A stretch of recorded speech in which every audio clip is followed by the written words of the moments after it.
Bismillahirrahmanirrahim. Assalamualaikum warahmatullahi wabarakatuh. Pada kesempatan kali ini saya akan memberikan sedikit penjelasan tentang praktikum biokimia respirasi yang akan kita lakukan.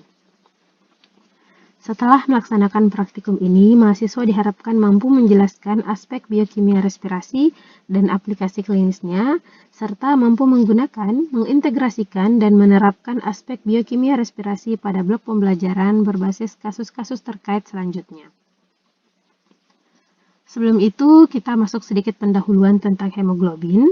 Jadi, hemoglobin merupakan protein tetramerik kompak. Tetramerik artinya tersusun atas 4 monomer, yang setiap monomernya mengikat pada gugus prostetik hem.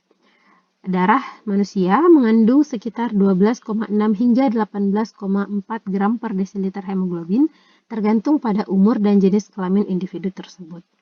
Satu molekul hemoglobin dapat mengikat 4 atom oksigen, di mana tiap subunit hem mengikat satu unsur oksigen, dan di mana oksigen terikat pada atom Fe2+ yang terdapat pada hem. Hemoglobin dalam tubuh manusia memiliki beberapa fungsi, yaitu mengikat dan membawa oksigen dari paru-paru ke seluruh tubuh, mengikat dan membawa karbon dioksida dari seluruh tubuh ke jaringan paru-paru, memberi warna merah pada darah, dan mempertahankan keseimbangan asam basa dari tubuh. Nah, sesuai fungsinya, ketika hemoglobin mengikat oksigen, akan terbentuklah yang disebut hemoglobin teroksigenasi atau oksihemoglobin. Secara visual, oksihemoglobin ini terlihat berwarna merah kekuningan. Ketika molekul hemoglobin tersebut melepaskan ikatannya dengan oksigen, akan terbentuk deoksihemoglobin yang berwarna merah kecoklatan. Selain mampu mengikat oksigen dan karbon dioksida, hemoglobin juga mampu mengikat gas karbon monoksida yang merupakan zat sisa pembakaran tidak sempurna. Ketika mengikat karbon monoksida, akan terbentuk karbon monoksida hemoglobin yang berwarna merah terang atau karmentin. Ikatan antara hemoglobin dengan karbon monoksida ini lebih kuat hingga 200 kali dibandingkan ikatannya dengan oksigen, sehingga ketika hemoglobin sudah berikatan dengan karbon monoksida, meskipun ada oksigen, hemoglobin tersebut tidak akan mengikat oksigen yang ada. Selain itu, zat besi yang terdapat di dalam hemoglobin juga dapat teroksidasi menjadi bentuk Fe3+, misalnya karena pengaruh oksidator seperti logam-logam berat. Dalam hal ini terbentuklah yang disebut methemoglobin, dan dalam bentuk ini hemoglobin tidak lagi dapat mengikat oksigen. Oke, pada praktikum biokimia respirasi ini kita akan melakukan 3 percobaan. Yang pertama adalah uji oksihemoglobin dan deoksihemoglobin. Yang kedua adalah uji karbon monoksida hemoglobin, dan yang ketiga adalah uji methemoglobin. Pada percobaan pertama, kita akan melakukan uji oksihemoglobin dan deoksihemoglobin. Pada percobaan ini, kita akan membuktikan bahwa hemoglobin dapat mengikat oksigen, membentuk oksihemoglobin, dan dapat terurai kembali menjadi oksigen dan deoksihemoglobin. Di dalam keadaan tereduksi, zat besi dalam bentuk Fe2+ yang terdapat di dalam molekul hemoglobin dapat mengikat dan melepaskan oksigen tergantung pada tekanan oksigen dan karbon dioksida. Hemoglobin yang belum berikatan dengan oksigen tadi kita sebut sebagai deoksihemoglobin, dan setelah hemoglobin tersebut mengikat oksigen kita sebut sebagai oksihemoglobin. Untuk mereduksi oksihemoglobin menjadi deoksihemoglobin, kita gunakan larutan Stokes. Pada percobaan ini, kita membutuhkan darah segar, reaksi Stokes, dan larutan amonium hidroksida atau NH4OH.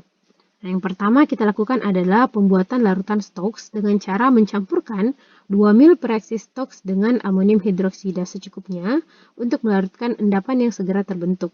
Nah, campuran ini merupakan produksi yang amat kuat. Setelah itu, kita membuat campuran oksihemoglobin dengan cara mengencerkan 2 ml darah dengan 6 ml air suling. Campur dan perhatikan warna merah kekuningan yang terbentuk dari oksihemoglobin.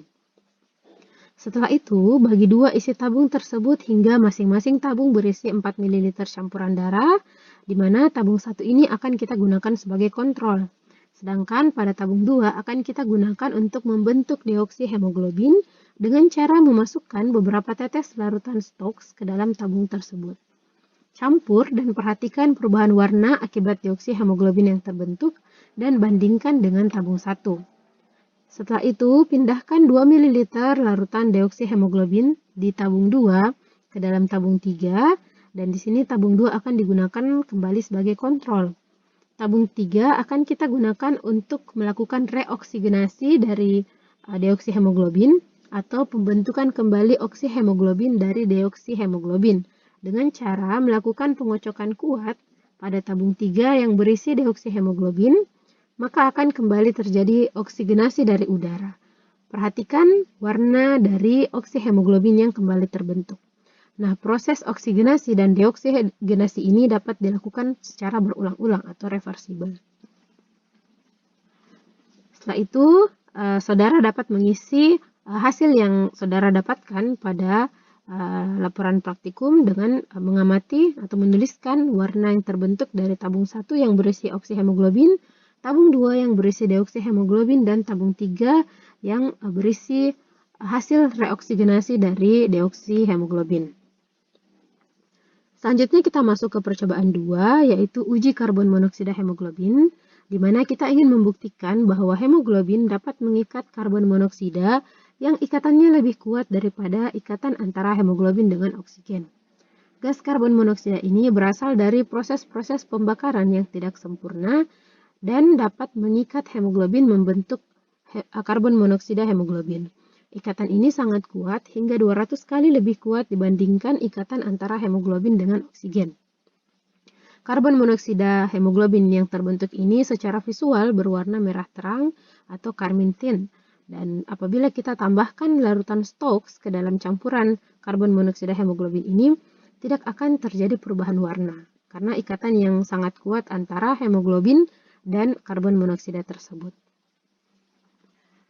Jadi untuk percobaan ini kita membutuhkan darah segar, amonium hidroksida, larutan Stokes, dan sumber gas karbon monoksida. Di mana pada percobaan ini sumber gas karbon monoksida kita dapatkan dari reaksi antara asam formiat dan asam sulfat pekat. Di mana reaksi ini akan menghasilkan karbon monoksida dan air. Nah, untuk langkah kerja dari percobaan ini, kita akan mengencerkan 2 ml darah dengan 8 ml air suling. Campuran tersebut kemudian dibagi ke dalam 2 tabung reaksi, di mana pada tabung 1 kita akan mengalirkan gas karbon monoksida di dalam lemari asam. Oksihemoglobin yang tadinya terbentuk akan berubah menjadi karbon monoksida hemoglobin yang berwarna merah terang atau karmin tint.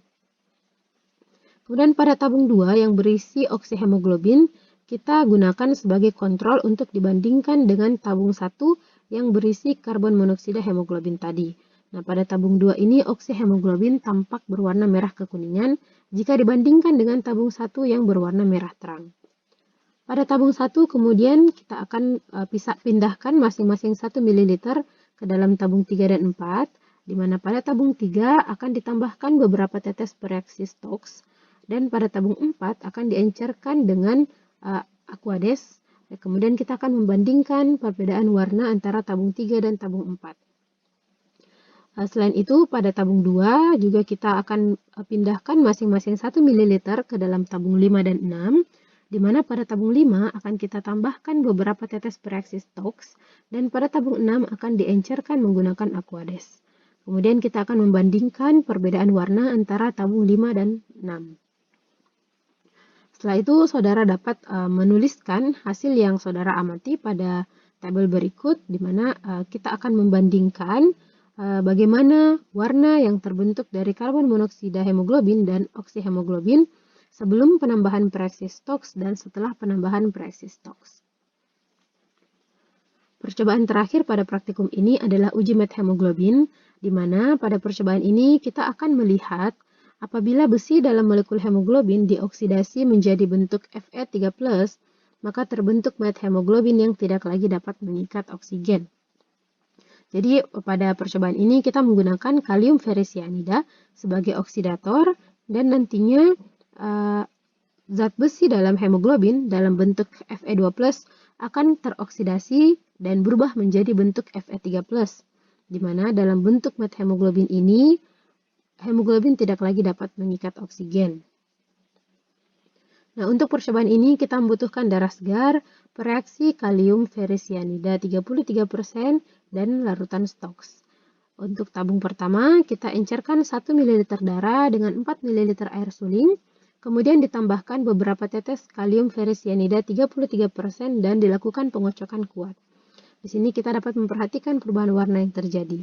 Setelah itu, ditambahkan larutan STOX dan dilakukan pengocokan kuat. Kemudian amati kembali perubahan apakah yang terjadi. Pada tabung 2, encerkan 3 ml darah dengan 3 ml air suling, kemudian panaskan sebentar. Setelah itu, tambahkan 6 ml kalium ferricyanida 33% dan campur dengan membolak-balikannya. Di sini kita dapat melihat perubahan warna yang terjadi dan gelembung oksigen yang terbentuk. Setelah itu, saudara dapat menuliskan hasil pengamatan saudara pada tabel berikut, di mana kita akan membandingkan hasil dari tabung pertama dan tabung kedua, baik sebelum penambahan kalium ferricyanida ataupun setelah penambahan larutan STOX.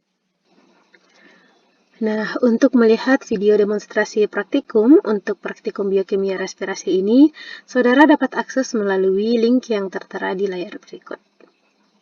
Sekian penjelasan praktikum biokimia respirasi dari saya. Terima kasih, semoga bermanfaat. Wassalamualaikum warahmatullahi wabarakatuh.